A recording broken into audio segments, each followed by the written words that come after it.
Steel crashed against steel in the crowded NATO mess hall. The metallic tray hit concrete with a sound that cut through 300 conversations at once.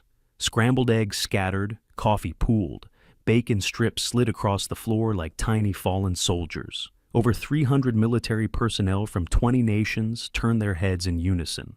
Raven Carter dropped to her knees. Her small hands moved quickly, gathering soggy toast and ruined breakfast items. Black hair fell forward, curtaining her face from view. She kept her eyes down, focused on the mess spreading across the polished floor. "Look at this." The voice carried easily through the sudden quiet. Lieutenant Mason Drake stepped away from his table boots, heavy on the ground. 6 feet 2 inches of SEAL confidence. 220 pounds of muscle wrapped in tactical gear. His sleeve tattoos caught the fluorescent light as he gestured toward the kneeling woman. 2 figures followed him. Captain Charlotte Hayes from British SAS, red hair, pulled back in a perfect bun, and Lieutenant Ethan Cole, Force Recon, with the kind of jaw that belonged on recruiting posters. 3 weeks, and she still can't carry a tray. Raven didn't look up. She continued collecting debris with methodical precision. Her fingers moved fast, too fast, like she was defusing an explosive device rather than cleaning spilled food. The pattern was efficient, almost tactical. "You deaf sweetheart!" Mason planted himself directly in her path as she tried to stand. The tray wobbled in her grip. 6'2" versus 5'4". Elite operator with 12 years of experience versus a cafeteria worker in her 30s. The math was simple. Everyone could see it. Raven stepped left. Mason mirrored her movement. She shifted right. He blocked that angle too. 3 times this dance repeated. She never spoke. Just stood there clutching the empty tray against her chest like a shield, eyes fixed on the floor tiles. Maybe civilians shouldn't work on military bases. Charlotte's British accent sliced through the tension with surgical precision. Her arms crossed fingers, tapping against pressed uniform sleeves. Intelligence officer. Always analyzing, always finding weaknesses, especially weak ones. Ethan laughed a short, sharp bark of amusement. Bet she's never even held a rifle. Around the mess hall, conversations had stopped completely. Some people watched openly. Others pretended not to notice while tracking every movement from their peripheral vision. A few pulled out phones recording angles, suddenly very interesting. Private Lily Morgan adjusted her position near the coffee station camera app, already active. Nobody noticed the small details. The way Raven's shoulders, despite her lowered head, weren't hunched in defeat. They were square, level, tense with controlled precision. The way her weight distributed evenly across both feet wasn't the stance of someone cowering. It was balanced, grounded, ready. The way she held that tray, hands positioned at exact angles for maximum structural support, wasn't self-taught. It was drilled, practiced until muscle memory made it automatic. Nobody saw these things, not yet. What they would discover in the next 24 hours would change everything. The morning sun through the mess hall windows caught the edge of her collar. For just a moment, a shadow was visible beneath the fabric on her right shoulder. Dark lines, possibly ink. But the angle shifted, and it vanished hidden again beneath carefully chosen clothing. Mason stepped closer, invading personal space with casual dominance. "You gonna say something, or just stand there looking pathetic?" Raven's voice came out quiet, almost inaudible. "Excuse me, sir. I need to get cleaning supplies." She tried to step around him. He shifted again, blocking her path with his body mass. His buddies chuckled behind him. Charlotte's smile was cold and sharp. Ethan shook his head like he was watching something disappointing. The thing was, none of them saw what Sergeant First Class Logan Pierce saw from 3 tables away. Logan was 42, 23 years in the Army, 3 combat deployments, enough time and grade to recognize things younger soldiers missed. He saw the micro-adjustment in Raven's stance when Mason got too close. Saw the way her left foot angled slightly back, creating a stable base. Saw her center of gravity lower by maybe an inch. Saw a defensive posture that had nothing to do with fear and everything to do with training. Logan said nothing, just watched and wondered. Hold on, because what happens next isn't what you think. That moment in the mess hall.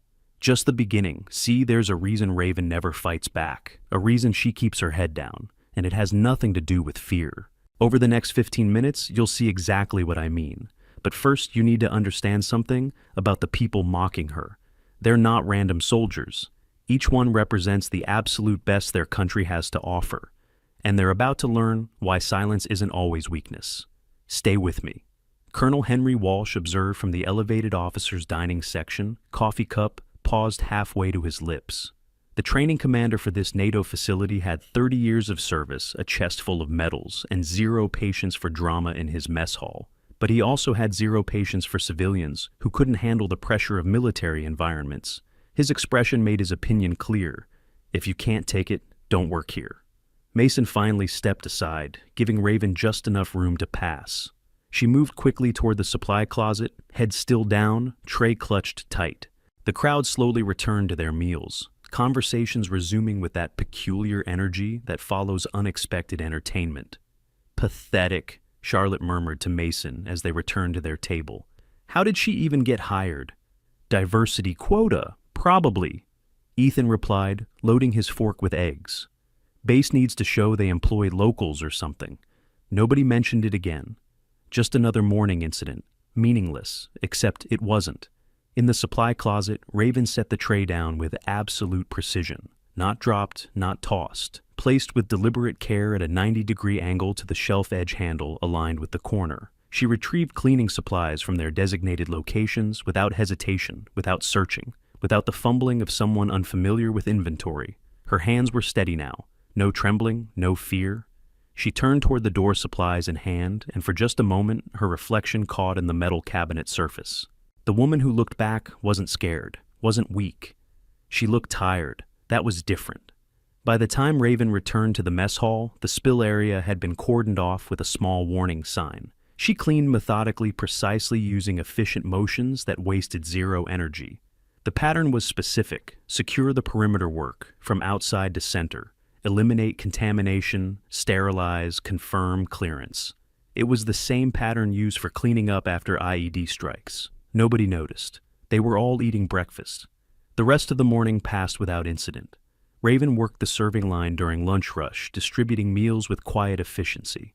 She didn't make eye contact, didn't engage in conversation beyond necessary acknowledgments.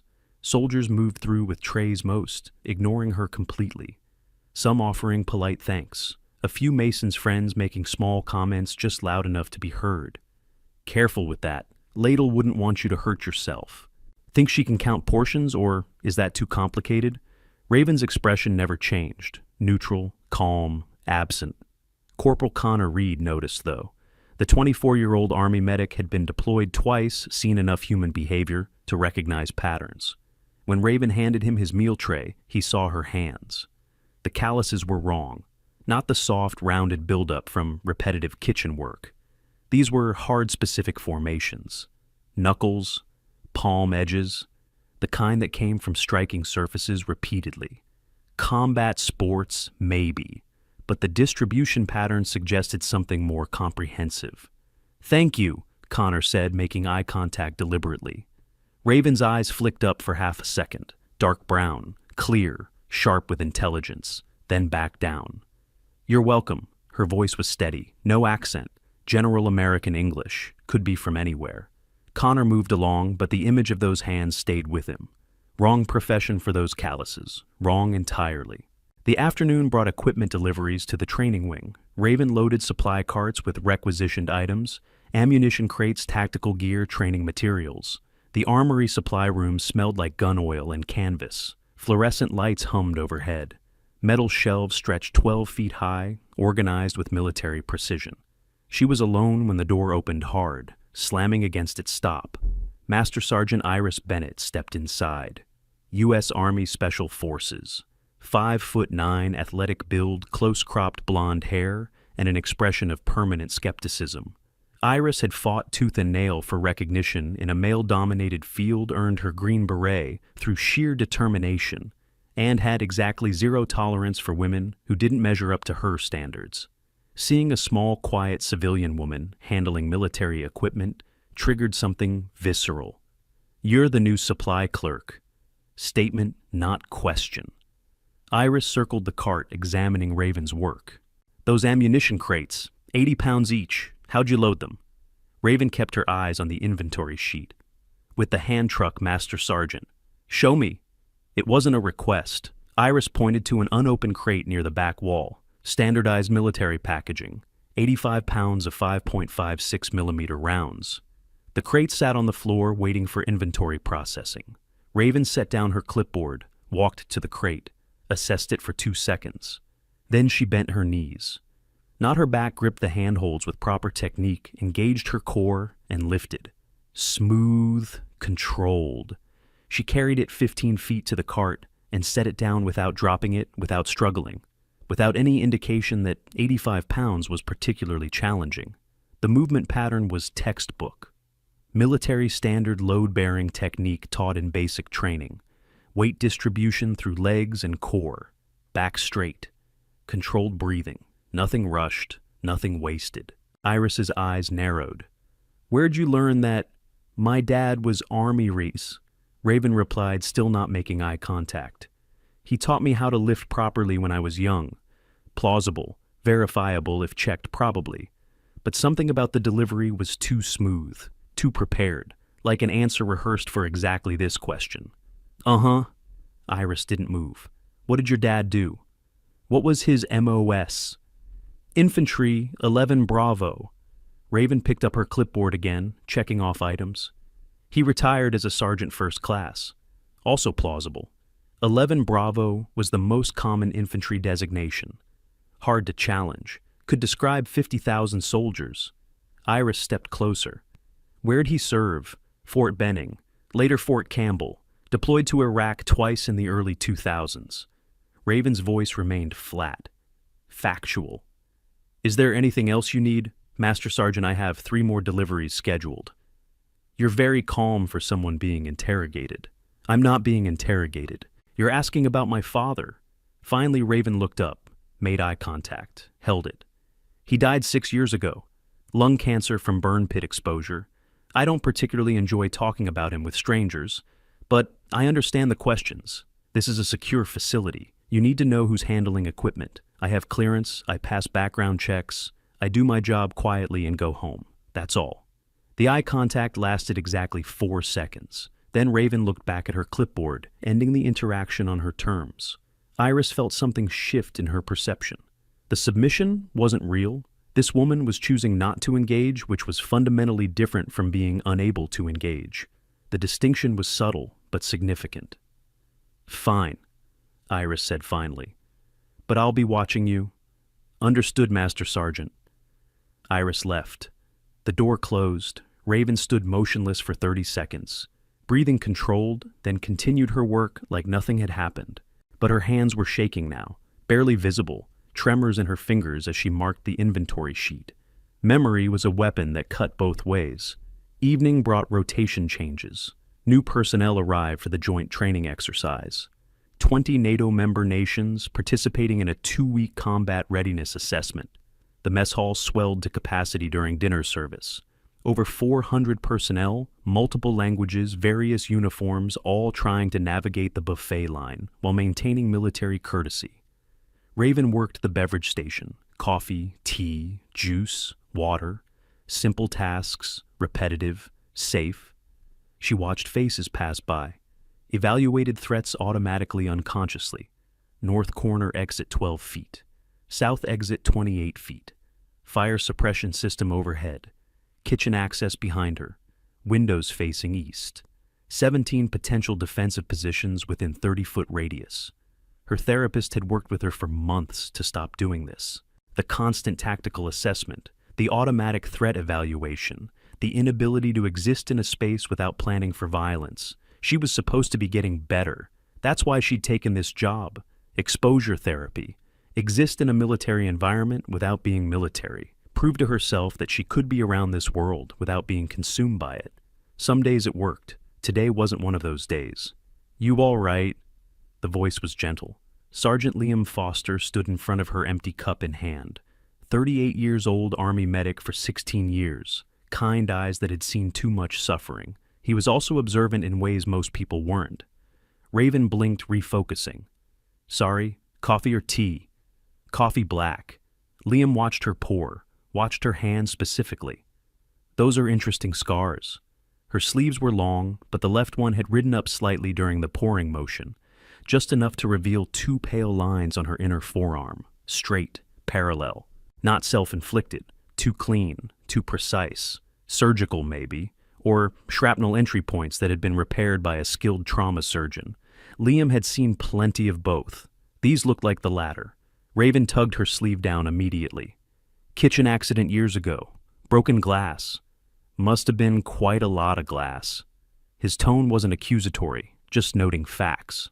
Those looked like they required surgical intervention. Pretty good work, too. Whoever did it knew what they were doing. Military hospital in Germany, Raven said quietly. My father's benefits covered it when I was visiting him during a deployment. Another prepared answer, another plausible explanation. But Liam was a medic. He understood wound patterns. Those scars weren't from glass. They were consistent with fragmentation injuries, the kind caused by explosive devices, sending metal fragments through soft tissue at high velocity. The surgical repair pattern matched field hospital work in active combat zones. He'd seen identical scarring on operators returning from Kandahar province. Liam took his coffee without comment. Thank you. You're welcome. He walked away slowly, working through possibilities. The pieces didn't fit. Something about Raven Carter didn't match her story, but he couldn't identify exactly what, not yet. By 1900 hours, 7 p.m. in civilian time, the mess hall had mostly cleared. Raven cleaned tables with the same methodical efficiency she applied to everything. Spray, wipe, inspect, repeat. Her movements created predictable patterns, which is why she immediately noticed when someone broke the pattern. Lieutenant Grace Sullivan approached from her left side instead of the main aisle. 26 years old Air Force intelligence analyst, sharp as a tack and twice as precise. Grace carried a tablet displaying requisition forms. Excuse me, do you handle supply orders? Grace asked. Raven straightened. For mess hall supplies, yes. For other departments, you'll need to go through the main supply office. This is for the mess hall. Additional dry goods for the extended training period. The quantities seem wrong, though. Can you look at this? Grace held out the tablet. Raven took it, scanning the document. Her eyes moved quickly across the data. Too quickly. She was reading faster than someone with basic supply, clerk training, should read military requisition formats. This is formatted wrong, Raven said after 15 seconds. Your quantities are listed by weight instead of units. For military supply chain, you need to specify count and weight. Also, your delivery timeline doesn't account for secure transport requirements. Items moving on to base need 48 to 72-hour clearance depending on vendor security classification. Grace's eyebrows rose. How do you know that? Raven caught herself. I read the supply manual when I was hired, very thoroughly. Nobody reads those manuals that thoroughly. They're 400 pages of bureaucratic nightmares. Grace smiled, not unkind. You sound like you've done logistics before. Real logistics, not just kitchen supplies. I'm detail-oriented. Raven handed back the tablet. I'll correct the format and resubmit. You should have approval within 72 hours. Thank you. That's actually really helpful. Grace hesitated. You know we could use someone with your attention to detail in supply chain operations. Have you ever thought about applying for a different position on base? I'm comfortable where I am, Raven said simply, but I appreciate the offer. Grace nodded and left, but Raven saw her glance back twice with an expression of puzzlement. Another person filing away inconsistencies. Another potential problem. This was getting complicated. The following morning started earlier than usual. 05:35:30 a.m. found Raven in the storage facility, conducting inventory checks before the breakfast rush. The large warehouse space was mostly empty this early, just her and rows of shelving units holding supplies for the entire base operation. She was counting canned goods when she heard boots on concrete. Captain Blake Anderson rounded the corner, carrying coffee in a travel mug. U.S. Army Rangers, 40 years old, one of the few senior officers who seemed immune to bullshit politics. He had a reputation for being fair-minded and observant. He also had a reputation for not suffering fools. Early start. Blake commented, not quite a question. Inventory doesn't count itself, sir. Raven continued her clipboard notations. No, I suppose it doesn't. Blake sipped his coffee, watching her work. You were the one who had trouble with Lieutenant Drake yesterday. It wasn't trouble, just a misunderstanding.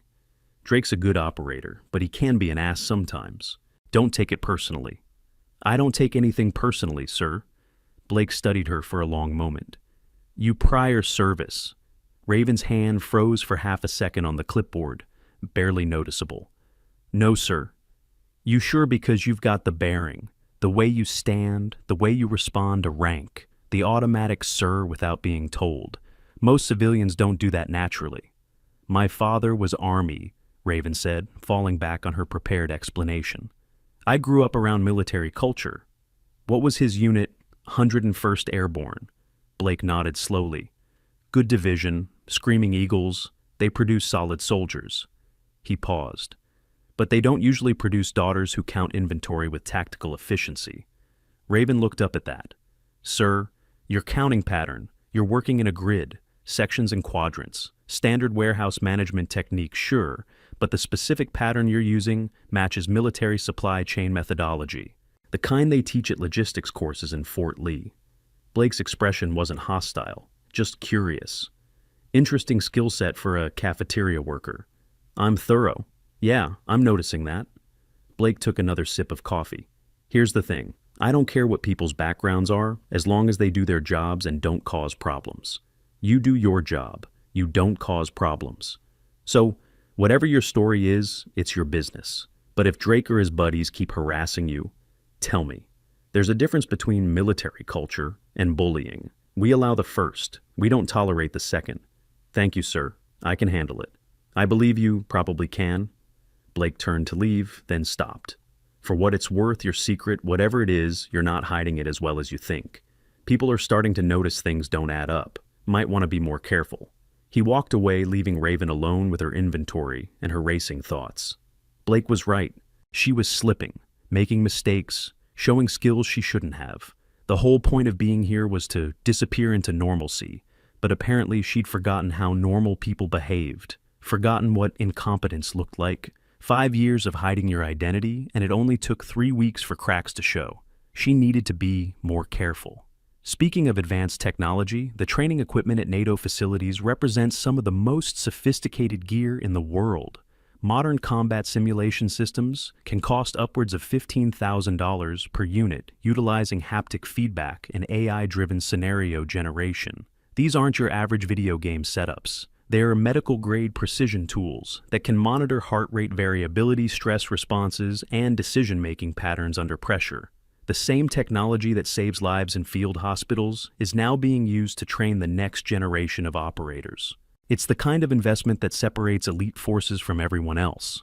The morning training session brought new problems. The outdoor range was active with qualification drills for the NATO exercise participants. Raven's duties required delivering water coolers to the observation area, where senior officers monitored their personnel's performance.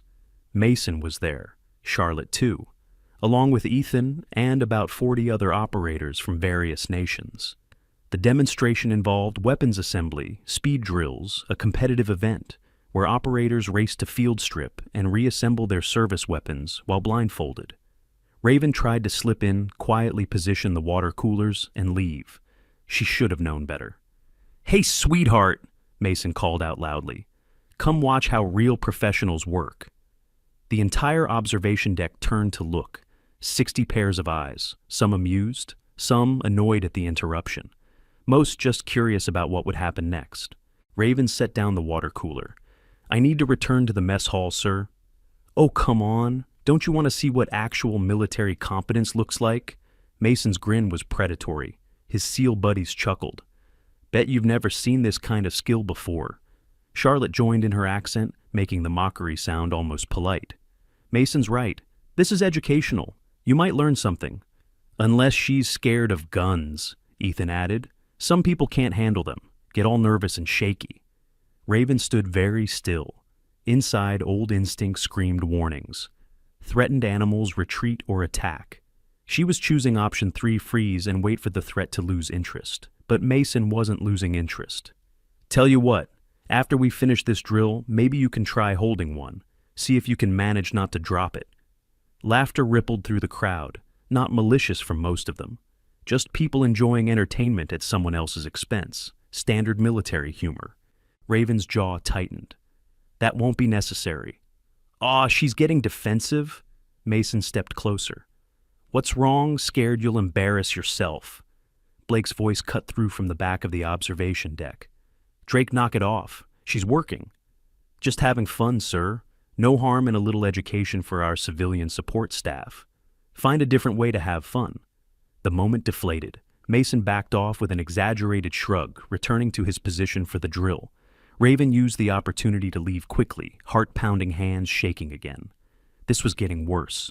The more they pushed, the harder it became to maintain control. She needed to stay calm, stay hidden, stay small. But something inside her, something military and trained and disciplined, hated every second of the submission. Wanted to show them exactly how wrong they were. Wanted to demonstrate 15 years of expertise they couldn't imagine. She crushed that impulse down hard. That person was dead. Had to stay dead. The weapon assembly drill continued without her. Mason won his heat easily reassembling his M4 in 42 seconds while blindfolded. Respectable time, professional level. He celebrated with fist bumps and cocky grins. Nobody noticed Raven watching from the distant supply window. Nobody saw her lips moving slightly, counting steps, identifying mistakes in his technique. Nobody heard her whisper, 37 seconds, under her breath, the time she could beat him by, even now, even after years away from active duty.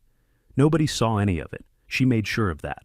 Lunch service was busier than usual. The joint exercise had officially begun, bringing increased activity levels across the base.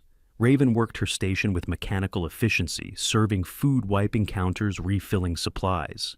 The rhythm was soothing in its monotony until Colonel Walsh appeared at her station. "Carter, correct."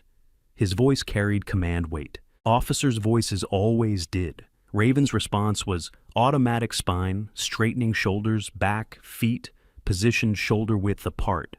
Parade rest without the hand positioning. "Yes, sir." Walsh noticed. Of course he noticed. He was a 30-year infantry officer. He could spot military bearing from 100 yards. "I'm conducting facility inspections this week. Supply areas need to meet NATO standards for the exercise. I'll need access to the warehouse storage tomorrow at 0700. His eyes tracked her posture. "Do you understand those instructions?" "Yes, sir." 0700. "I'll ensure the facility is ready for inspection." 0700. Walsh repeated slowly. That's interesting phrasing. Raven realized her mistake immediately. Civilians didn't use military time naturally. They translated it. 0700 was fine. 0700 marked you as someone who thought in military time format automatically. "Sorry, sir. I meant 7 a.m. I hear so much military time here, sometimes I slip into using it." Walsh's expression suggested he didn't believe her. "Uh-huh. Tell me, Carter. Why does someone with your evident organizational skills work in a cafeteria? You clearly have capacity for more complex tasks." "I prefer simple work, sir. It's calming." "Calming?" He let the word hang there. "What do you need calming from?" The question was more perceptive than it seemed. Raven chose her next words carefully. "Life can be stressful, sir. Working here is peaceful, predictable. I appreciate that. You're prior service, aren't you?" It wasn't a question, it was a statement, direct and certain. Raven held his gaze. "No, sir." "Then you're lying about something else." Walsh didn't blink. "I don't know what it is yet, but I will find out. This facility operates on trust and security. If you're hiding something that poses a risk, it's my job to identify that risk." "Understood." "There's nothing to identify, sir. I'm just trying to do my job." "We'll see." Walsh moved along the line, but his attention lingered. Another person filing away suspicions. Another potential problem growing larger. The afternoon brought mandatory briefings for all NATO personnel. Raven wasn't required to attend, but the mess hall needed to prepare refreshments for the 70 attendees. She loaded service carts with coffee tea water bottles and snack items, rolling them down to the briefing room on the facility's second floor. The room was impressive stadium seating, large projection screen, tactical maps covering 3 walls. Flags from 20 nations hung from ceiling mounts. Senior officers from multiple countries occupied the front rows. Lower-ranking personnel filled in behind. Raven set up the refreshment table in the back corner, quietly. She was arranging coffee cups when the briefing began. The presenter, a German army major, pulled up operational maps of Kandahar province, training scenarios based on real-world conflict zones, terrain analysis, enemy movement patterns, historical engagement data. Raven's hands froze on a coffee cup. That map. She knew that map. Knew it better than her own reflection. Had memorized every ridgeline, every compound, every road and trail and hidden approach. Sector 7, north of Kandahar City. The valley where Operation Vanguard Night had gone from routine to catastrophic in under 6 minutes, where her entire team had died. The cup slipped. She caught it before it fell, but the motion drew attention. Several people in the back rows glanced over. She forced herself to keep moving, keep working, keep pretending this was just another day doing just another task. But her eyes kept returning to that map, to the red circle marking what the presenter called Area of Interest Delta. That was the wrong designation. That was the ridgeline, the killing ground, the place where blood had soaked into sand and changed everything. The tactical advantage of elevated positions cannot be overstated, the German major was saying. In this historical engagement from 2019, a small unit held this ridge. He pointed directly at the spot against overwhelming enemy numbers for over 40 minutes. The defensive action allowed for extraction of wounded personnel and prevented enemy advancement into the valley floor. It remains a textbook example of force multiplication through superior positioning. Raven's breathing had become shallow, fast. She could smell dust and cordite and blood, could hear radio chatter and gunfire and someone screaming for a medic, could remember exactly how it felt to be the only one still breathing. "You okay?" The whisper came from her right. Captain Ivy Reynolds, U.S. Navy, sat at the end of the back row. She'd noticed Raven's distress. "You look pale." "I'm fine," Raven whispered back. "You've been there, haven't you?" Ivy wasn't asking. "Kandahar, you recognize that sector?" "I don't know what you mean." "Your hands are shaking. Your breathing changed when that map came up. And you're staring at that ridge like you've seen it before. Not in photos, in person." Ivy's voice was gentle but certain. "How long were you deployed?" Raven picked up the coffee pot, using work as an excuse to move away. "I've never been deployed, ma'am. I'm a civilian." She left the briefing room, quickly abandoning the remaining setup tasks. Let someone else finish. She needed air, space, distance from that map and those memories and the visceral certainty that she'd never really left that ridge at all. Outside in the hallway, she leaned against the wall, forcing breath control. 4 counts in, hold for 4, 4 counts out, hold for 4. Standard tactical breathing for stress management, another thing she shouldn't know how to do. The pattern worked. Her heartbeat slowed. The flashback faded. Present reality reasserted itself. She was safe. She was in Virginia. She was anonymous, except she wasn't. Not anymore. Too many people were asking questions, making observations, filing away inconsistencies. Blake knew something was wrong. Walsh suspected hidden history. Liam had identified combat-consistent scarring. Ivy had caught her PTSD response to the Kandahar map. Even Grace had noticed expertise that didn't match her cover story. The facade was crumbling, and she had no idea how to stop it, right there. Did you catch that? The way she handled that rifle that wasn't beginner's luck? And the people watching, they're starting to notice too. But here's where it gets interesting. Nobody's putting the pieces together yet. They see the skills, but they don't see the picture. That's about to change. Keep watching. Evening brought another incident. Inevitable, really, given how the day had been going. The outdoor obstacle course was open for recreational use after duty hours. Many NATO participants used the facilities to maintain fitness and blow off steam from the intensive training schedule. Raven was delivering equipment supplies to the adjacent storage building when she heard the commotion. A crowd had gathered at the course entrance, 50 or 60 people, phones out. That particular energy that meant something entertaining was happening. She tried to walk past, tried to stay invisible. "There she is," Charlotte's voice rang out. Perfect timing. Raven kept walking, faster now.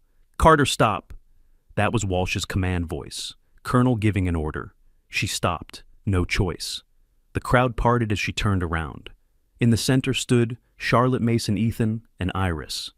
Behind them, Walsh observed with crossed arms. Lily had her phone camera ready. Connor watched with concern. Blake stood off to one side, expression unreadable.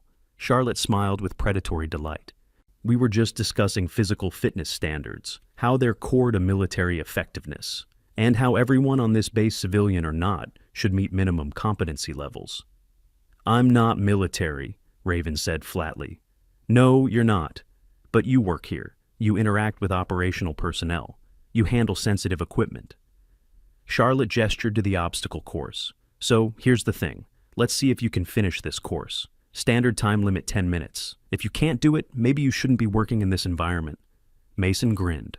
Yeah, call it quality assurance. This is harassment, Blake interjected. Colonel, this is inappropriate. Walsh considered. Is it? The course is open. Carter can decline if she wants. Nobody's forcing her. His eyes met Raven's. Of course, declining would raise questions about why someone so opposed to demonstrating basic fitness is working on a military installation. The trap was perfect. Refuse and confirm their suspicions of deception.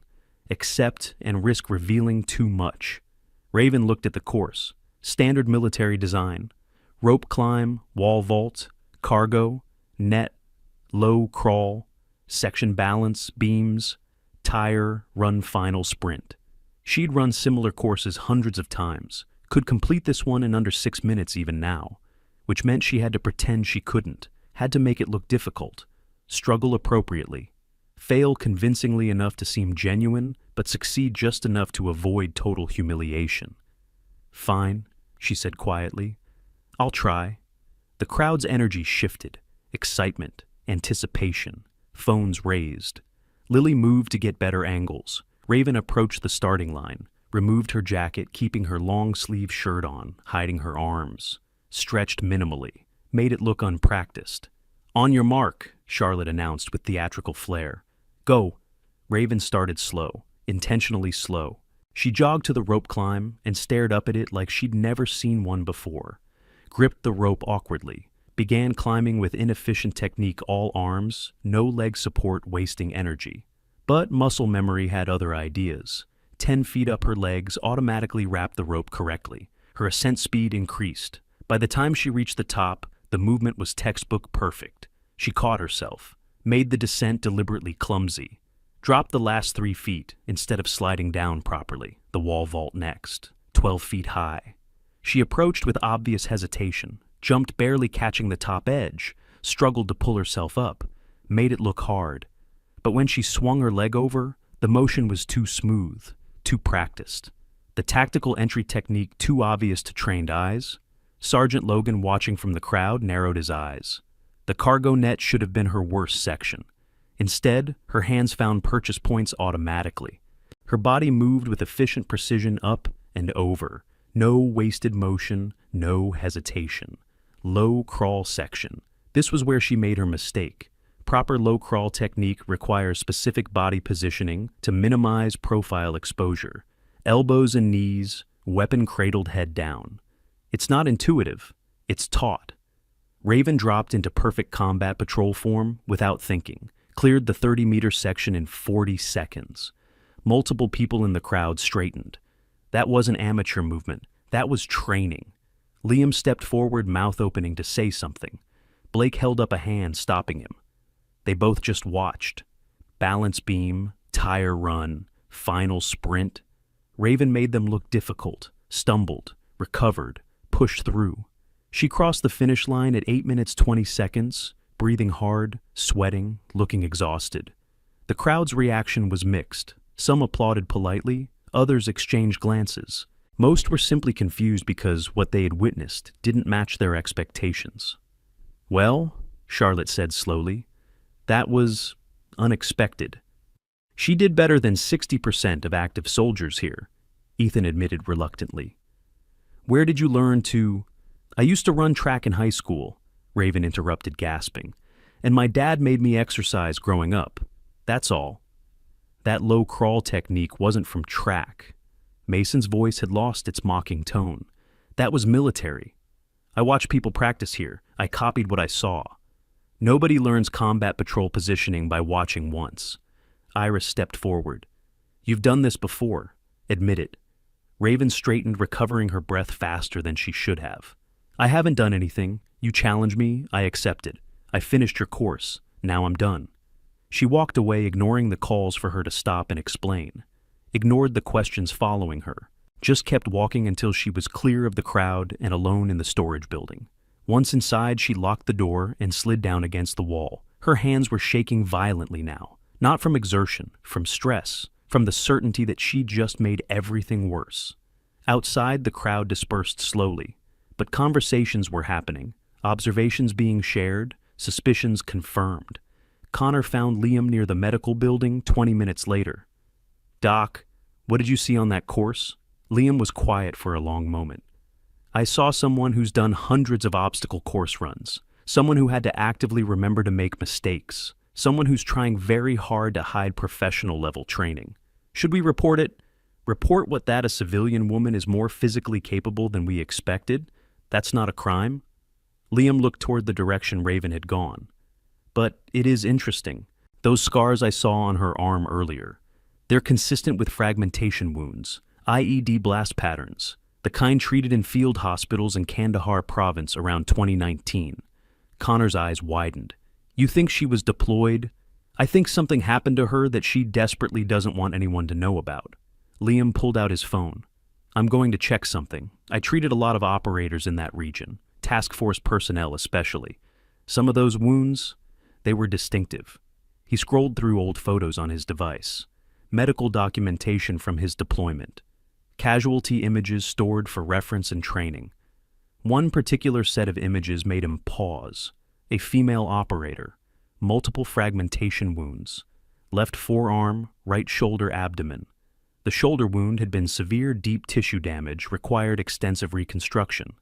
The scars would have been significant. The file name, TFB, is 17. KIA. August 2019. Liam stared at the screen wheels turning. Then he looked up toward where Raven Carter had disappeared. "No," he whispered. "That's impossible. They said she was killed in action. The report was definitive. But impossible things happen sometimes, especially in the classified world of special operations." The next morning brought new complications. Lieutenant Commander Oliver Hayes, the facility's intelligence officer, sat in his office reviewing overnight security logs when a facial recognition alert appeared on his screen. Routine software, always running, cross-checking all base personnel against various databases. Usually nothing interesting appeared. Usually, today was different. The alert showed Raven Carter's employee photo matched 78% confidence with an image in a restricted military database. The matching image was heavily redacted, most identifying information blocked. But two details were visible: a task force designation, TFB, and a status code, KIA 2019. Oliver stared at his screen for a full minute, processing what he was seeing. Then he picked up his phone and started making calls, started pulling threads, started investigating. Because if this match was legitimate, if a woman declared killed in action 5 years ago was working in their mess hall, then something very serious was happening. Something above his clearance level, something that needed to be reported immediately. He just didn't know yet who to report it to, or what the consequences would be. The morning progressed with deceptive normalcy. Breakfast service, supply deliveries, routine tasks performed by routine people. Except nothing was routine anymore. Everything had shifted subtly, but irrevocably. Raven felt it, the weight of observation, multiple sets of eyes tracking her movements. She'd become interesting. Interesting was dangerous. She needed to disappear again, reset her cover, maybe request a transfer to a different facility entirely. Start over somewhere nobody was asking questions. But it was too late for that, far too late. Because at noon during the height of lunch service, everything would change. The fragile equilibrium would shatter, and the identity she'd worked 5 years to bury would come screaming back to life, whether she wanted it to or not. The day was far from over, and the worst or the best, depending on perspective, was yet to come. Here's something most people don't know. Military personnel at this level often carry specialized insurance policies that go way beyond standard coverage. We're talking high-value disability protection, that can pay out up to $5 million for service-connected injuries. These policies are designed for high-risk professions and include coverage for things like loss of security clearance or PTSD-related career changes. Financial advisors who specialize in military clients understand that standard life insurance doesn't cut it when your job involves classified operations in hostile territories. It's protection planning at a completely different level. The emergency came at 12:47 p.m. The timing was almost poetic in its terrible precision. Lunch rush, maximum personnel, maximum witnesses. Private first class. Aiden Brooks, 21 years old, had been conducting a rifle qualification drill on Range 3 when his weapon experienced a catastrophic malfunction. The details would later be investigated. Faulty ammunition, maintenance error, user mistake. But in the moment, only the result mattered. Aiden's right shoulder had been dislocated violently by the recoil force, and he was lying on the ground in considerable pain. The range safety officer called for medical assistance. Standard protocol. But the base medical facility was dealing with a minor vehicle accident from the motor pool, and all available medics were tied up with that situation. Someone needed to stabilize Aiden until proper medical help arrived. Someone needed to assess injury severity and prevent further damage. The range safety officer looked around at the gathered crowd. Anyone have medical training? Silence. Most operators knew basic first aid, but a shoulder dislocation required more sophisticated knowledge.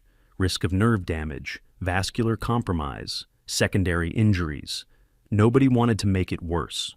Raven heard about it when Connor rushed through the mess hall grabbing his aid bag. "Medical emergency on the range," he called out. "Where's Doc Foster?"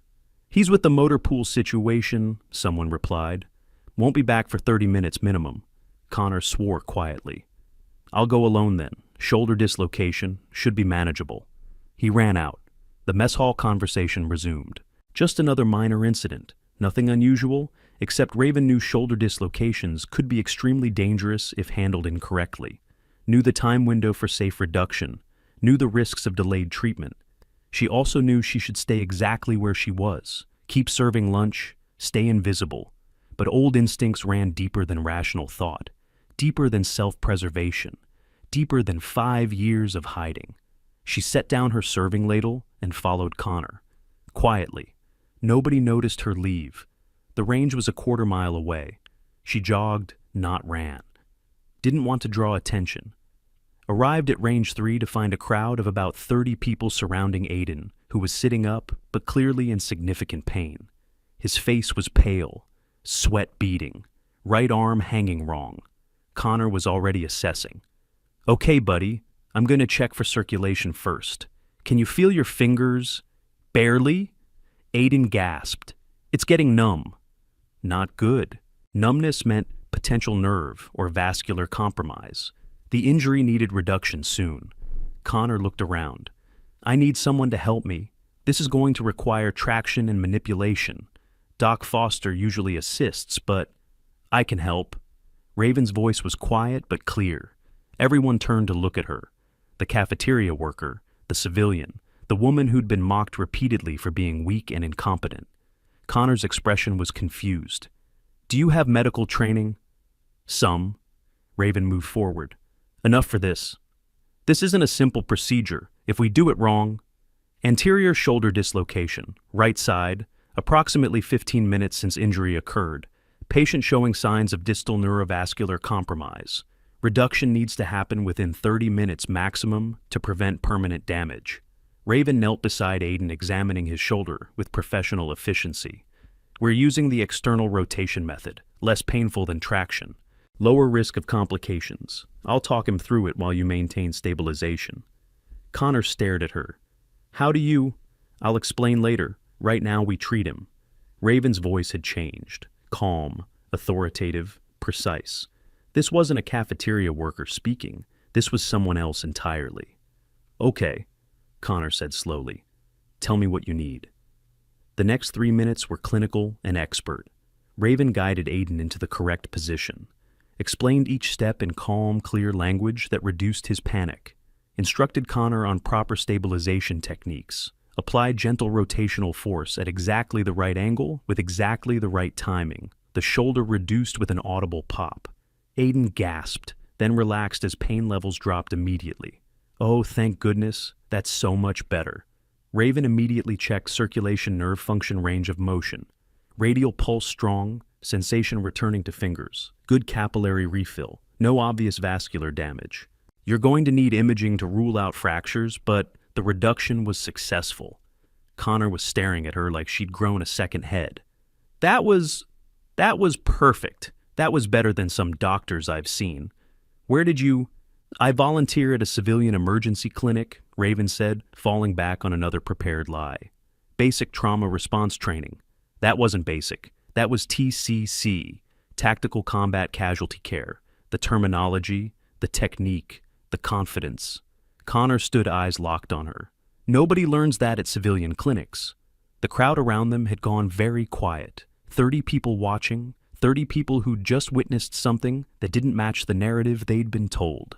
Liam arrived at that moment running from the direction of the motor pool. He took one look at Aiden's reduced shoulder, then at Raven, then at Connor's expression. What happened? Liam asked. Connor pointed at Raven. She performed an expert shoulder reduction using TCCC protocol. Perfect technique, perfect terminology, and she's claiming she learned it at a civilian emergency clinic. Liam walked slowly toward Raven. His eyes went to her hands, her stance, the way she'd positioned herself relative to the patient. Every detail screamed military medical training. I've seen those scars on your arm, Liam said quietly. Fragmentation wounds, IED blast pattern, treated surgically in a combat zone, likely Kandahar province based on the repair technique. Around 2019 based on scar maturation. He paused. I was stationed there, field hospital. We treated task force operators, special missions units, the most classified personnel in theater. Raven's face had gone completely blank, emotionless, locked down. I have photos, Liam continued. Medical documentation, one case in particular, female operator, TFB designation, multiple fragmentation wounds, left forearm, right shoulder. The shoulder injury required extensive reconstruction, would have left significant scarring. He gestured to her right shoulder covered by her shirt. Want to show me that shoulder, Carter? Or should I call you by your actual designation? The crowd pressed closer. Phones appeared. Lily's camera was already recording. Mason, Charlotte, Ethan, and Iris had arrived, drawn by the commotion. Raven stood slowly, didn't answer, just looked at Liam with eyes that had seen too much. You're not going to admit it, are you? Liam said. Even with all the evidence, you're going to keep pretending. There's nothing to admit, Raven said quietly. I'm just someone trying to do a simple job. Okay, pause. Because what's about to happen in the next 60 seconds is the moment everything flips. All those little clues, they're converging, and someone in that room is about to recognize something they shouldn't. I'm talking jaw-dropping, career-ending recognition. You don't want to miss this. Trust me. Mason stepped forward, his cocky attitude replaced with genuine curiosity. Hold on. Let me get this straight. You're saying this cafeteria worker is actually... Raven interrupted. Past tense. Whatever you think I was doesn't matter because I'm not that person anymore. You can't just stop being what you were, Iris said. Training like that doesn't disappear. No. But identities can. Raven's voice was hard now, tired. I left that life. I chose to leave, and I'd appreciate if everyone would let me continue living the life I chose instead of trying to drag me back into something I want no part of. That's not how this works. Colonel Walsh had arrived, drawn by the growing crowd. He pushed through to the center. If you're former military with the kind of training being suggested, your presence here under false pretenses represents a security concern. I need answers, now, full name, service history, unit designation. No, the single word dropped like a stone. Absolute refusal. Walsh's face reddened. That's insubordination. I'm not military. You can't give me orders. I'm a civilian employee who just helped treat an injured soldier because nobody else was available. If you want to fire me for that, fine. But I don't owe you my life story. The confrontation escalated. More personnel arrived. The crowd swelled to 70 people, phones everywhere capturing everything. Blake tried to intervene. Colonel, maybe this should be handled privately. This affects base security. It'll be handled here and now. Walsh turned back to Raven. Final chance. Explain yourself." Raven looked at him for a long moment. Then she looked around at all the faces, the cameras, the judgment, the curiosity, the pressure, and something inside her cracked. Not broke, cracked. A structural failure in the wall she'd built between past and present. "Fine," she said, voice flat and cold. "You want answers? Here's one. Some of us earned the right to walk away. Some of us paid for our discharge and blood and trauma and losses you can't begin to understand. And some of us deserve to be left alone to heal in whatever way we can find. That's all the explanation you're getting." She turned to leave. Mason grabbed her arm. "You don't get to walk away from—" Raven's response was instinctive, automatic. A decade and a half of training bypassing conscious thought. She trapped his hand-twisted applied pressure to the wrist joint. Mason found himself bent forward, off balance, completely controlled.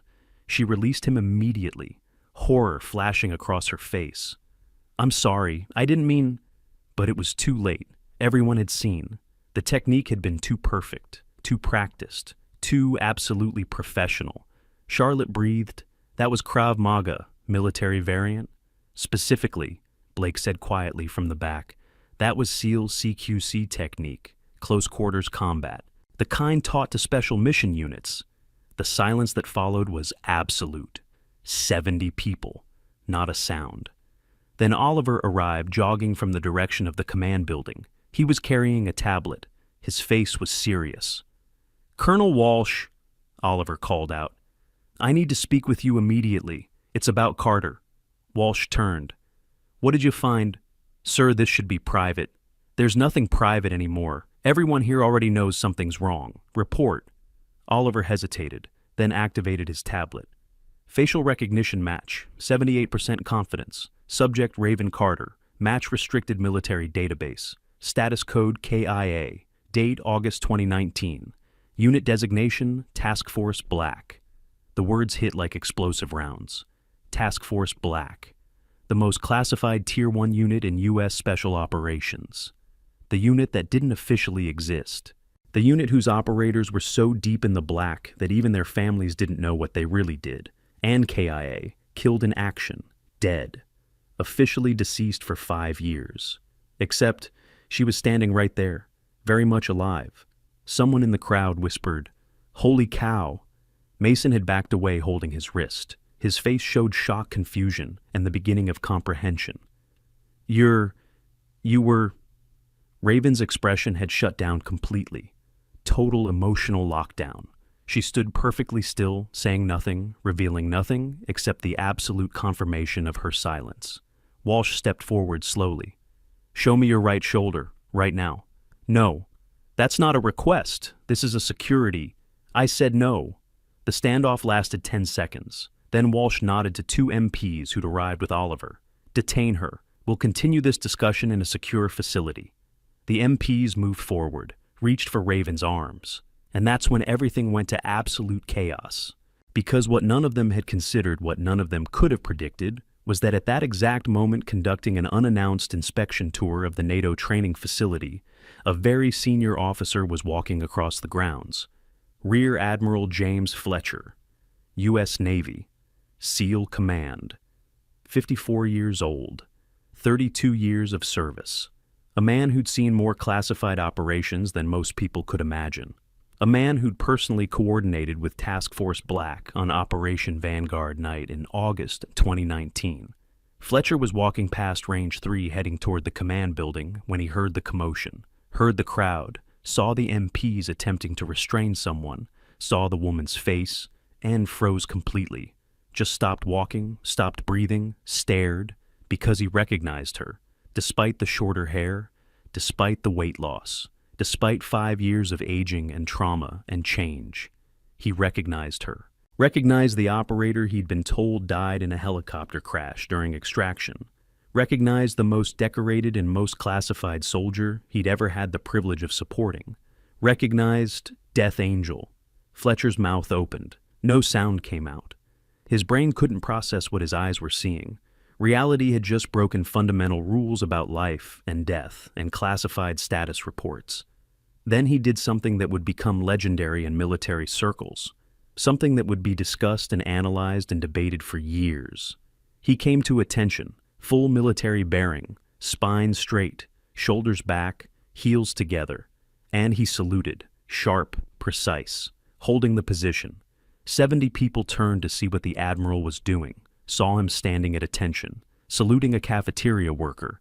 The confusion was palpable, absolute, complete, until Fletcher spoke. His voice cracked slightly. Task Force Black, call sign Death Angel, Operation Vanguard Night, Kandahar Province, August 15th, 2019. Raven's eyes closed, defeat written across her features, the last wall crumbling. Fletcher lowered his salute slowly. You held that ridge for 43 minutes, alone, after your entire team was killed. You held off 200 enemy combatants with a damaged weapon, 3 magazines, and a broken arm. You saved 6 operators' lives, called in fire support that prevented enemy advancement into the valley, refused evacuation until every friendly force was clear. His voice strengthened. You were recommended for the Medal of Honor. The recommendation was classified. You were declared KIA to protect operational security when you requested discharge after trauma treatment. The story was that you died in the extraction helicopter crash. But you didn't die. You survived, and you've been hiding ever since. The crowd was absolutely still. Shock didn't begin to describe the collective emotional state. Fletcher walked forward. The MPs backed away immediately. Nobody stopped an Admiral. Fletcher approached Raven until he was 3 feet away.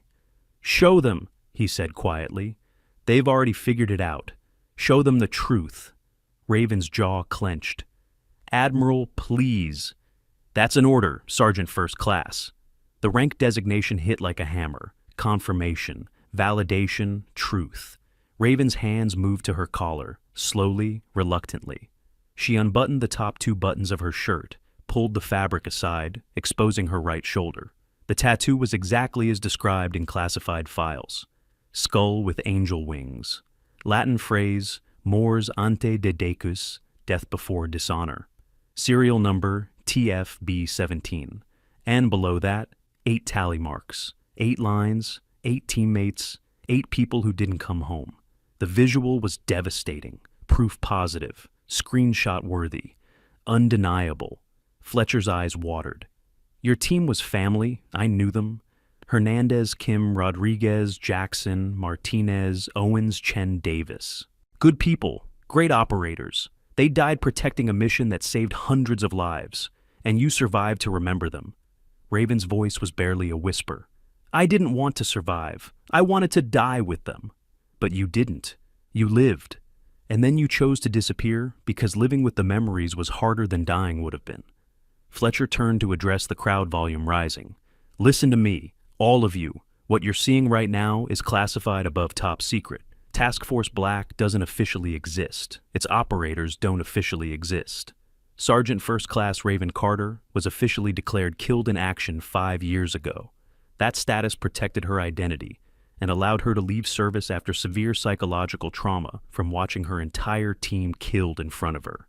He paused, making eye contact with Mason, then Charlotte, then Ethan, then Iris.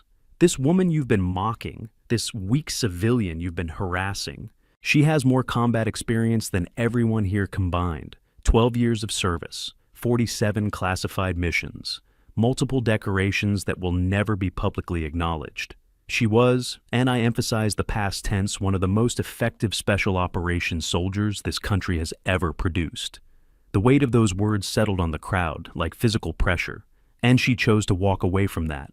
Chose peace over recognition. Chose healing over glory. That deserves respect, not harassment. Fletcher looked at Walsh. Colonel, I'm ordering complete operational security on this situation. Nobody discusses what they heard here today. Nobody shares videos or photos. This goes into classified channels immediately. Clear. Walsh looked shell-shocked, but nodded. Yes, sir. Fletcher turned back to Raven. I'm sorry they didn't leave you alone. I'm sorry your cover was compromised. But since it is, we need to talk. There are developments regarding Operation Vanguard Night. New intelligence. We've identified the mole who betrayed your team. Raven's head snapped up. What? The person who sold your position to enemy forces. We know who it was. And they're still active, still in service, still potentially compromising operations. Fletcher's expression hardened. Your team deserves justice. You deserve answers. Will you help us? The question hung there, heavy, complicated, impossible. Around them, the crowd remained frozen, witnesses to something unprecedented, something they'd never be allowed to speak about but would never forget. Raven looked at her exposed tattoo, at the 8 marks representing 8 lives, at the permanent reminder of the worst night she'd ever experienced. Then she looked at Fletcher. I need time to think. Take what you need, but Raven Death Angel? Fletcher's voice softened. Some of us never really retire. We just wait for the right reason to come back. And with that, he stepped back, saluted again, and walked away toward the command building, leaving Raven standing in the center of 70 silent observers, leaving her exposed, revealed, known. The cafeteria worker was gone. The simple life was over. Death Angel had been found. And what came next would change everything. The silence after Fletcher's departure lasted exactly 7 seconds. Then the explosion of sound began. Gasps, exclamations, whispered curses, the scraping of boots as people shifted positions, phones buzzing as those who'd recorded started processing what they'd captured, the collective intake of breath from 70 people simultaneously realizing they'd witnessed something extraordinary. Mason stood 12 feet away, still holding his wrist, where Raven had controlled him moments before. His face had cycled through shocked disbelief and now settled on something resembling shame. The cocky SEAL who'd spent 3 weeks mocking a cafeteria worker had just learned he'd been harassing a Tier 1 operator with more combat experience than his entire team combined. I didn't know, he said, voice hollow. I swear I didn't. Of course you didn't know. Raven's voice was flat, empty. That was the entire point. I didn't want anyone to know. I wanted to be left alone, to do simple work, to exist without constantly being reminded of who I was and what I lost. She looked at him with eyes that had seen too much death. But you couldn't let that happen, could you? Had to prove something. Had to establish dominance over someone you perceived as weak. Charlotte stepped forward, her British composure cracked. Ma'am, we made a terrible mistake. We should have what treated me with basic human respect that shouldn't require knowing my service history. Raven buttoned her shirt, covering the tattoo again. The fact that you only respect me now that you know I'm military says everything about your character. Ethan's face had gone pale. The things we said, the way we treated me like garbage, yes, you did. Raven's control was impressive. No shouting, no emotion, just cold facts. You saw someone doing honest work and decided that made them inferior, less than, deserving of mockery.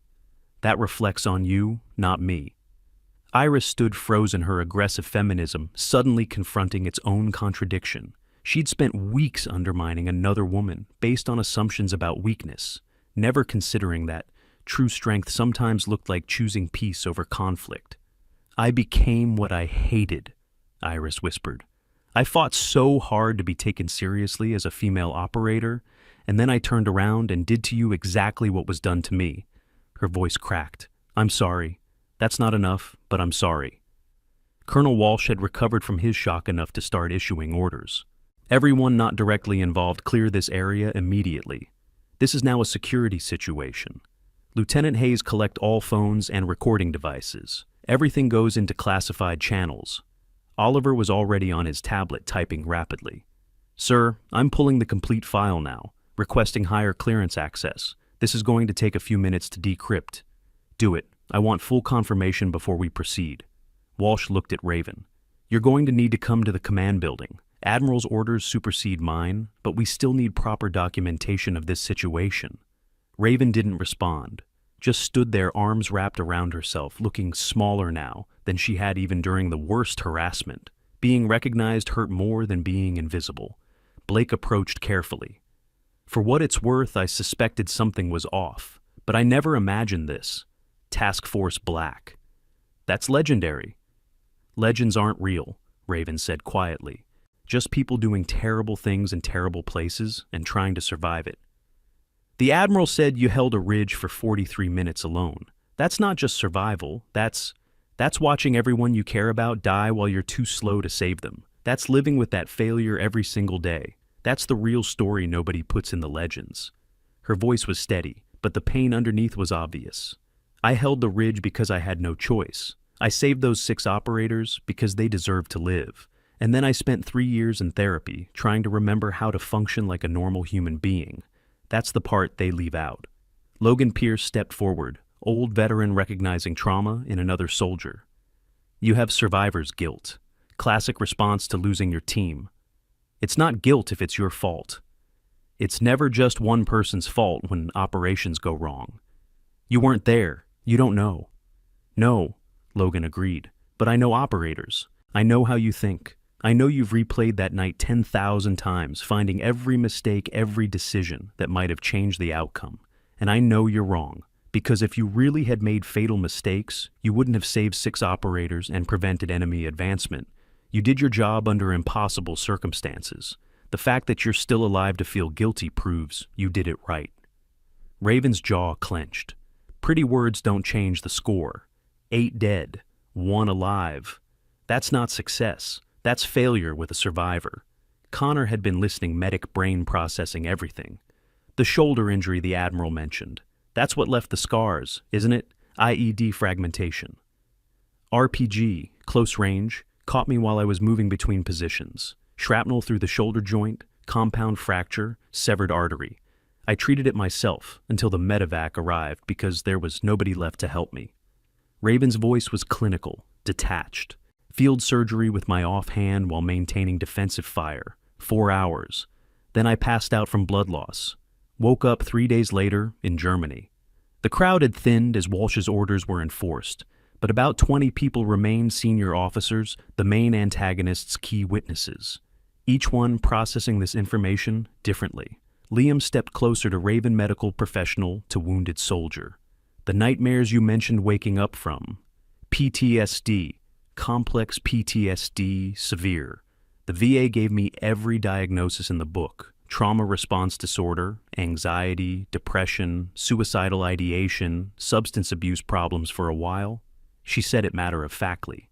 I was a mess, couldn't be around people, couldn't handle loud noises, couldn't sleep, couldn't function. The military gave me an honorable discharge under classified circumstances and declared me KIA to protect my identity. Fresh start. Clean slate. But you came back to a military base. Why? Exposure therapy. My therapist suggested gradual reintegration into military environments without the operational pressure. Prove to myself I could exist in this world without being consumed by it. Raven laughed bitterly. Obviously that didn't work out as planned. Oliver looked up from his tablet, expression serious. Kernel files decrypted. This is beyond anything I expected.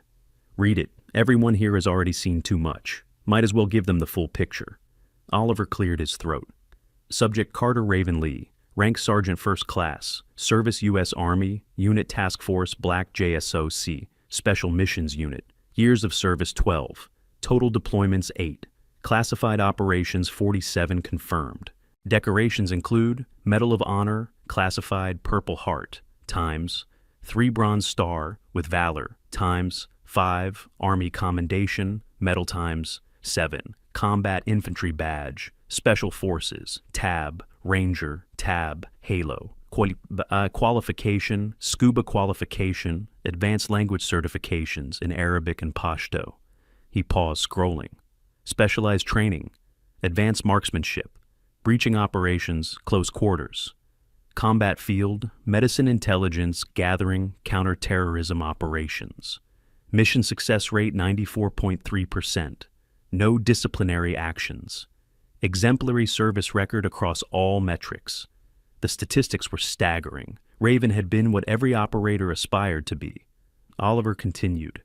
Operation Vanguard Night, August 15, 2019, classified mission in Kandahar Province. 8-person team inserted for high-value target capture.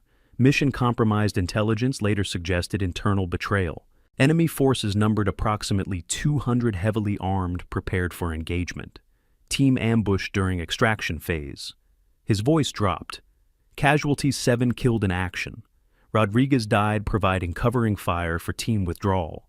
Kim and Hernandez died holding the primary position. Jackson Martinez, Owens Chen, and Davis died during the attempted fallback to secondary position. Only Sergeant Carter survived, suffering multiple injuries, including fragmentation, wounds compound fracture arterial damage, and severe trauma exposure.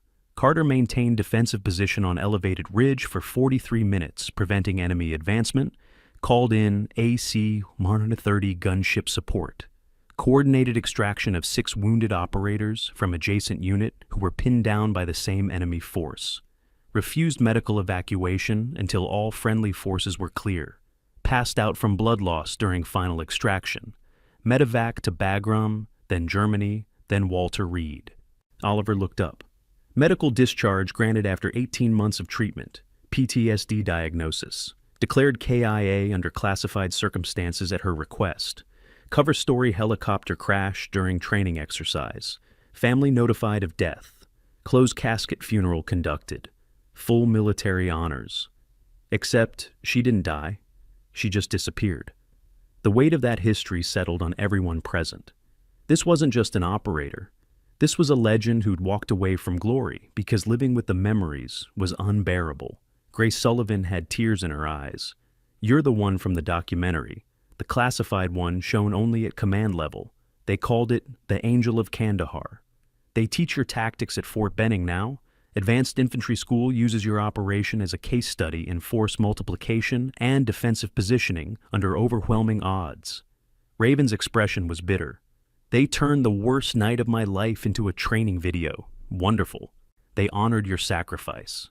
They commodified my trauma. There's a difference. And speaking of specialized knowledge, the legal framework around classified military operations is incredibly complex. Military law attorneys who handle cases involving declassified personnel or identity protection can charge upwards of $500 per hour. These aren't general practice lawyers. They're experts in national security law, FOIA requests, and navigating the intersection between civilian and military legal systems. Some even offer online courses for veterans transitioning to civilian life who need to understand their rights regarding classified service records. It's a specialized field that most people never even know exists. Walsh had been listening to everything his earlier dismissiveness replaced with something resembling respect mixed with discomfort. Sergeant Carter, don't call me that. I'm not sergeant anymore. I'm just Raven, civilian, former operator, trying to live quietly. That's no longer possible. Your identity has been compromised. Your cover is blown. We need to discuss your status and security going forward. My status is that I'm done. My security is that I walk away from this base and never come back. Raven looked around at all the watching faces. I've lost my anonymity, fine. But I don't owe any of you anything beyond what's already been revealed. I did my time, paid my dues, earned the right to leave. So that's what I'm doing. Leaving. She started walking toward the parking area. Wait. The voice belonged to Captain Ivy Reynolds. You said 8 tally marks on your tattoo. 8 teammates. But the report says 7 KIA. What's the 8th mark for? Raven stopped but didn't turn around. The 8th mark is for who I used to be, the person who believed in the mission, who thought we were making a difference, who trusted the intelligence that sent us into that valley. She died that night too. Just took her body a few years longer to figure it out. She walked away, leaving 70 people standing in stunned silence. But she didn't get far. Fletcher intercepted her in the parking lot, his staff car blocking her vehicle. 2 Marines stood nearby, security detail, not a threat, but definitely a presence. We're not done talking, Fletcher said firmly. I am.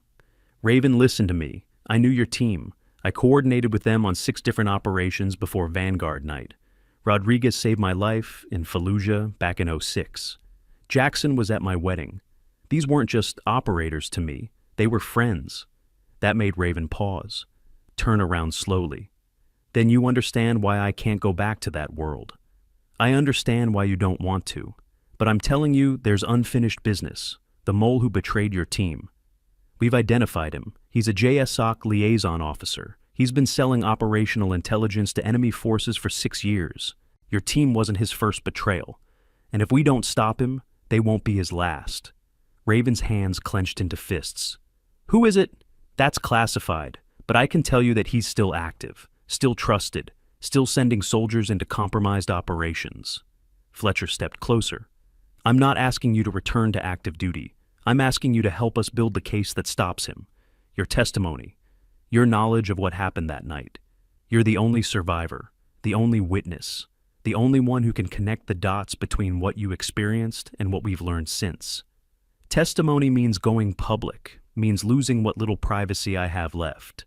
Testimony means justice for 8 dead operators, means preventing future betrayals, means your team didn't die for nothing.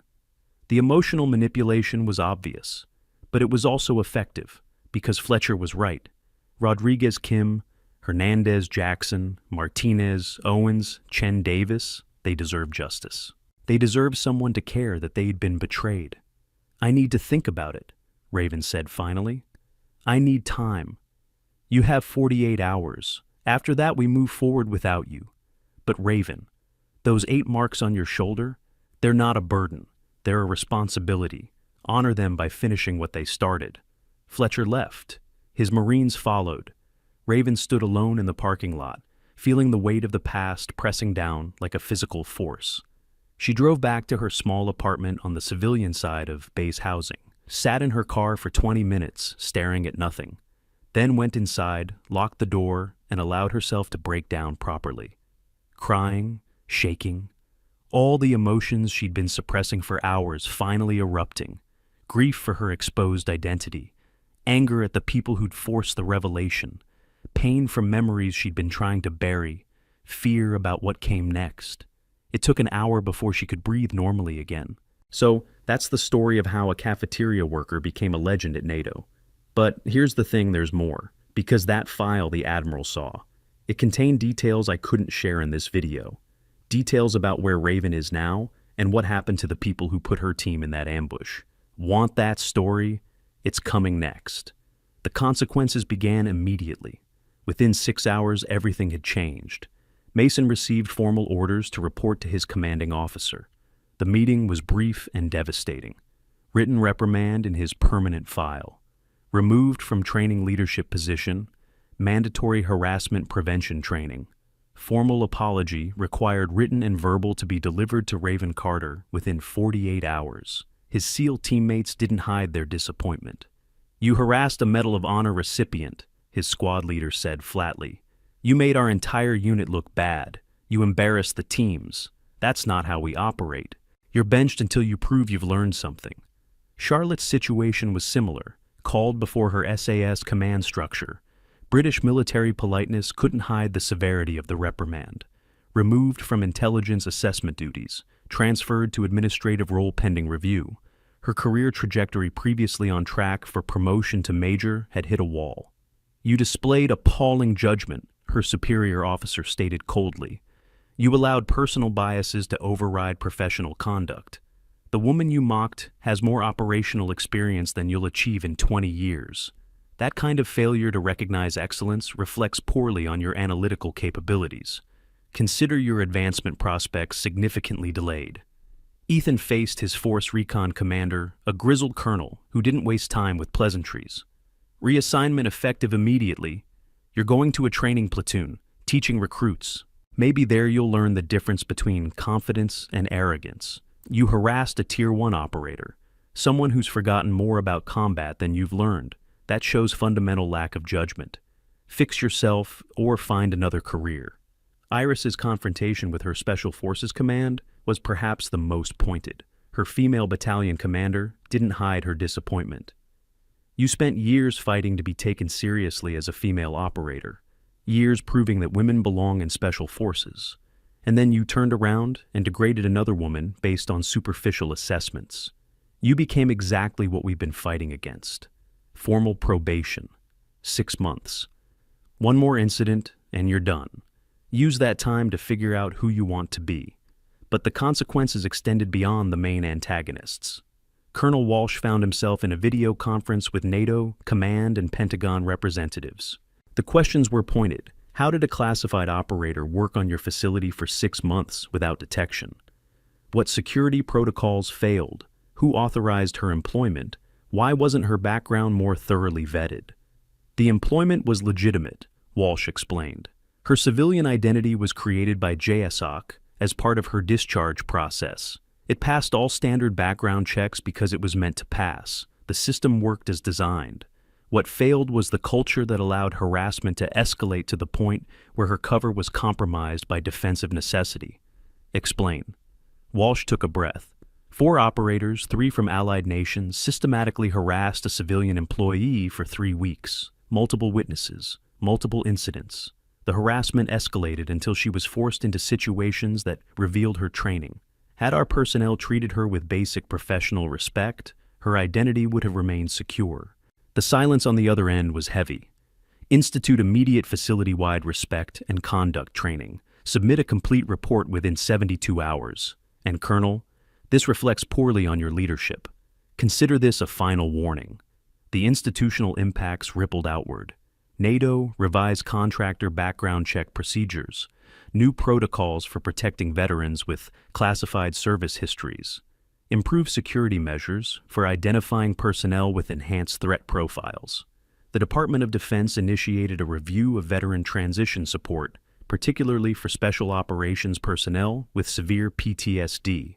How many others were out there trying to rebuild civilian lives while carrying classified trauma? How many needed better support systems? Base culture shifted almost overnight. The mess hall that had been the site of Raven's initial humiliation became a place of quiet respect. Soldiers who'd witnessed the revelation spread the story carefully quietly within security guidelines. The cafeteria worker who'd been mocked became the operator who'd survived the impossible. When Raven returned to work 3 days later, because despite everything she still needed the paycheck, the atmosphere was completely different. Soldiers lined up at her station with respectful nods. Some offered quiet thanks for her service. Others just made eye contact and smiled with genuine warmth. Connor approached during a quiet moment. I wanted to apologize. I should have noticed you were struggling, should have defended you more actively. You were kind when others weren't. That matters. I also wanted to ask if you'd consider mentoring me. Combat medicine. You performed an expert shoulder reduction under pressure. That level of skill doesn't come from books. I'd like to learn from you. Raven considered. Mentoring meant connection. Connection meant vulnerability. But it also meant passing knowledge to someone who might use it to save lives. Her team would have wanted that. 1 session per week, medical scenarios only, and we never discuss operations. Deal. Deal. Connor's smile was genuine. Thank you. Gray Sullivan appeared next. I've been inspired by your story. I've requested assessment for special operations training. They told me it was unlikely I'd qualify. But if you can do what you did, then maybe I can do this. You showed me what's possible. Special operations is brutal, physically and mentally. Don't romanticize it. I'm not. I'm looking at it realistically. And realistically, I think I have what it takes. But I needed to see someone who'd walked the path first. Grace's eyes were determined. You're that example, whether you wanted to be or not. Logan Pierce offered something different, understanding from another veteran who'd survived when others hadn't. We have a group, vets with combat experience. Meets Thursday nights off base, informal, just talking, sharing experiences. You'd be welcome. I don't do groups. Neither did I, for 10 years. Then I realized isolation was killing me slower than combat ever could. Just think about it. Liam provided medical perspective. Your scars tell a story of survival, not just physical survival, but the will to keep living when dying would have been easier. That's rare. That's valuable. Don't waste it by hiding forever. Even Blake offered wisdom. I've commanded soldiers for 20 years. I've seen a lot of leaders. What makes someone truly exceptional isn't just skill or courage. It's the willingness to be vulnerable, to admit they're human. You did that today. You let people see your pain. That takes more strength than holding a ridge ever could. But perhaps the most significant consequence came from an unexpected source. Major Martha Crawford, the senior female officer who'd initially dismissed Raven, requested a private meeting. They sat in a quiet corner of the nearly empty mess hall after evening service. I owe you an apology, Martha began. I saw you as just another civilian contractor, didn't bother to look deeper, didn't consider that there might be more to your story.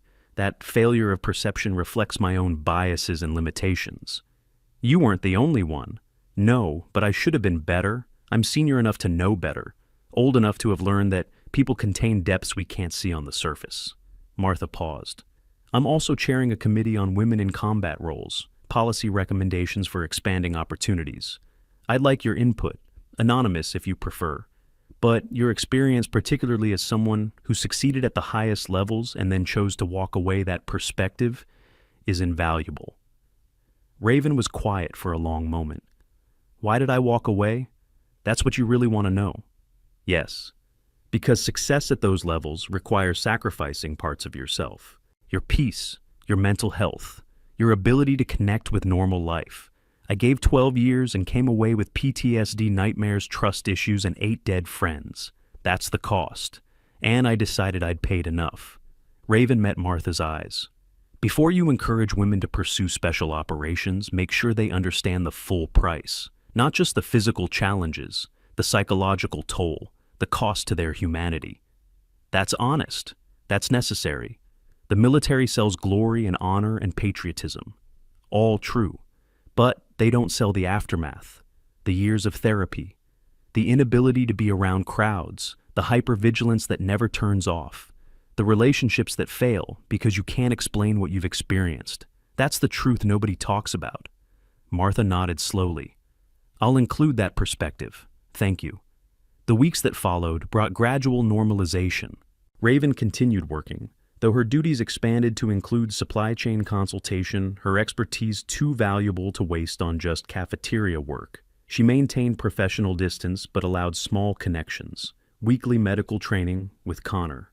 Occasional tactical supply discussions with Blake. One Thursday night appearance at Logan's veteran group, which became 2, then regular attendance. The nightmares didn't stop.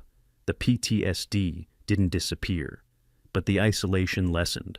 The crushing weight of carrying her story alone eased slightly. Fletcher returned after 30 days with updated information. The investigation into the JSOC mole had progressed. Evidence was building. But they needed Raven's testimony to complete the case.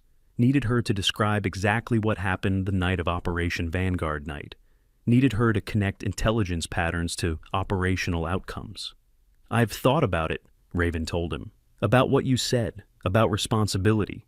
And I'll testify, but not in court, not publicly. Closed hearing, classified setting, only essential personnel. We can arrange that. And after the case is complete, you leave me alone. No recruitment attempts, no appeals to come back. No, the team needs you speeches. I'm done. Permanently, that's the deal. Fletcher considered. That's acceptable. When can you start? Give me 2 weeks to prepare, to get my head right. Then I'll tell you everything. That's all I'm asking. 2 weeks later, Raven sat in a secure facility with lawyers, investigators, and command staff. She described Operation Vanguard night in clinical detail, the intelligence briefing, the insertion, the approach to the target compound, the sudden ambush, the overwhelming enemy numbers, the desperate defense, the radio calls, the deaths, each teammate falling, the 43 minutes alone, the pain, the fear, the certainty that she would die. She described the intelligence failures that suggested betrayal, the enemy's detailed knowledge of their approach route, the pre-positioned forces, the coordinated timing, details that could only have come from someone with access to the operational brief. Her testimony took 6 hours. When it was done, she was exhausted but also lighter. The story had been carried alone for 5 years. Now others knew. Others could help carry the weight. Thank you, the lead investigator said. This information is crucial. With your testimony, we can move forward. Make it count, Raven replied. Make sure my team didn't die for nothing. We will. 3 months later, a JSOC liaison officer was quietly arrested, charged under military justice code with espionage, treason, and the deaths of 43 American soldiers across multiple compromised operations. The trial was classified. The verdict guilty.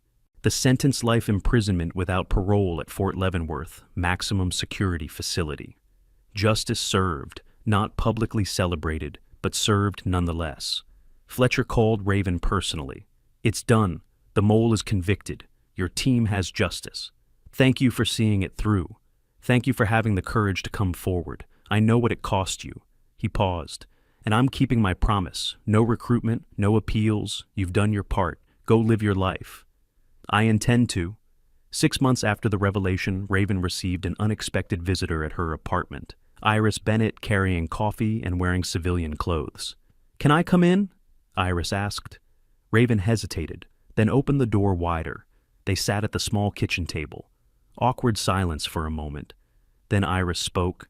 I've spent 6 months thinking about what I did, about what kind of person I'd become, and I realized I hated that person. So I've been working on changing. She took a breath. I started therapy, dealing with my own insecurities and biases, trying to understand why I felt threatened by you, why I needed to tear down another woman to feel better about myself. That takes courage to admit. I learned it from you, watching you face your demons publicly. If you could do that, I could at least face mine privately. Iris looked down at her coffee. I'm not asking for forgiveness. I don't deserve that. But I wanted you to know I'm trying to be better, trying to be the kind of operator, the kind of person who lifts others up instead of tearing them down. Raven was quiet for a long moment. Forgiveness isn't mine to give or withhold. You wronged yourself as much as you wronged me. The question is whether you can forgive yourself and move forward. I'm working on it. Then keep working. That's all anyone can do. Iris nodded, left the coffee and departed. Small gesture, but meaningful. Life settled into a new rhythm. Raven worked, trained Connor once a week, attended Logan's group on Thursdays, participated in Martha's committee via anonymous written submissions, gradually built a life that included both her past and her future. The nightmares lessened, not gone, but less frequent, less intense. Therapy helped, connection helped, purpose helped. She was healing, slowly, imperfectly, but genuinely. And then one evening, 8 months after the revelation, her phone rang. Unknown number. She almost didn't answer, but something made her look. The voicemail notification appeared. She listened. Fletcher's voice. Raven, I know I promised to leave you alone, and I'm keeping that promise. But something's come up. New intelligence, related to Operation Vanguard Night. There's more to the story than we knew. More players involved. The mole wasn't working alone. Call me when you can, but only if you want to. No pressure, no obligation, just, there's more. Raven stared at her phone for a long time, then deleted the message without calling back. She was done, had paid her dues, earned her peace. But that evening she found herself pulling out an old box from her closet. The box she'd hidden away 8 years ago. Inside photos of her team, unit patches, challenge coins, the physical remnants of a life she'd tried to leave behind. She looked at Rodriguez's photo, Kim's smile, Hernandez's terrible jokes captured in a candid shot, Jackson Martinez, Owens Chen Davis, all of them young, all of them committed, all of them dead. I miss you guys, she whispered to the photos. Every day, but I can't keep fighting your battles forever. I hope you understand. She put the box away, went to bed, tried to sleep.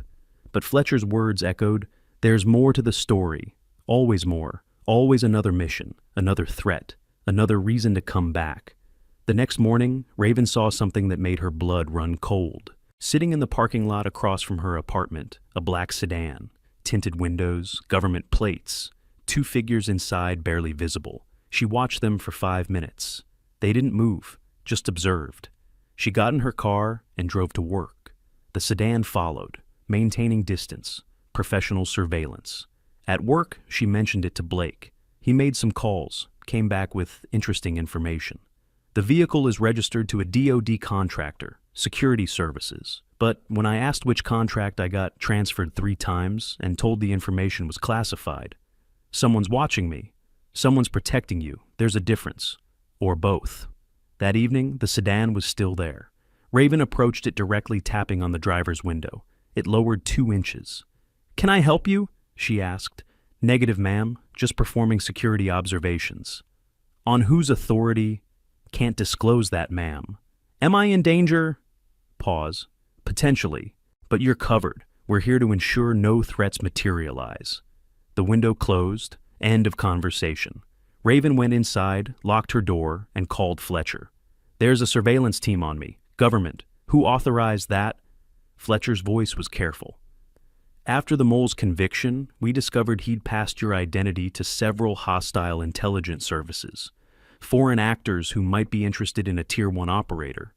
The surveillance is protective, making sure nobody takes action against you. So I'm a target. You're potentially a target. We're mitigating that risk.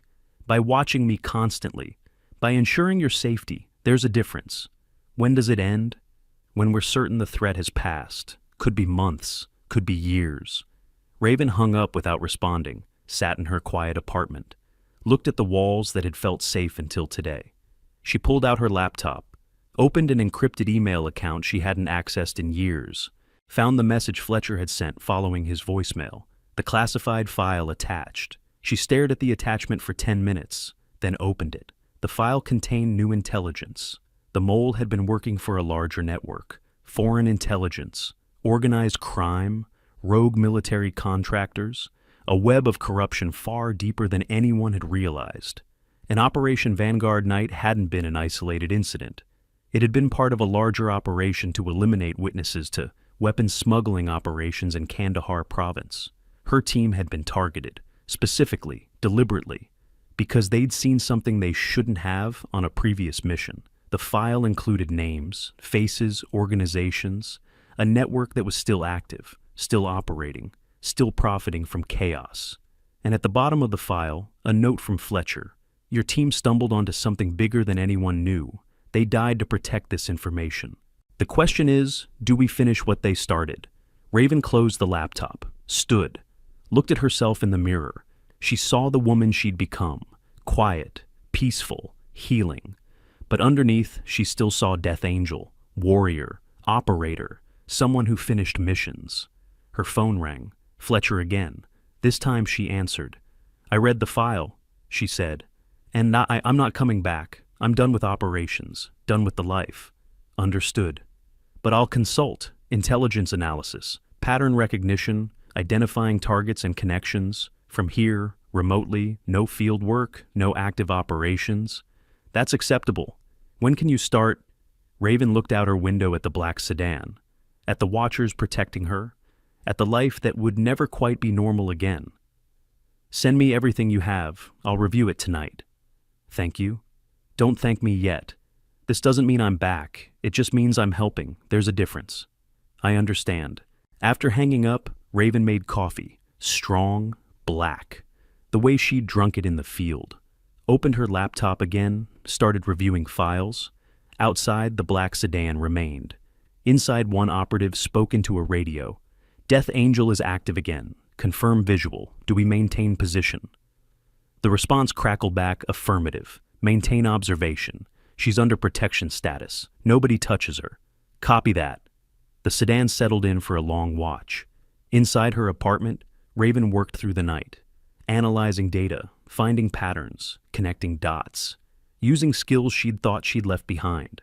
By dawn, she had a preliminary analysis, 3 high-value targets, 2 network nodes, 1 critical vulnerability in their operational security.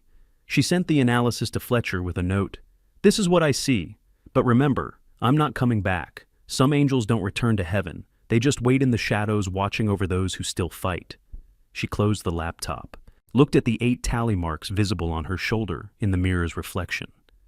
This is for you, she whispered. All of you. We're going to finish what you started, not because I want to, but because you deserve it. The sun rose over the NATO facility. A new day beginning, a new chapter starting. Raven Carter was still a cafeteria worker, still healing, still building a quiet life.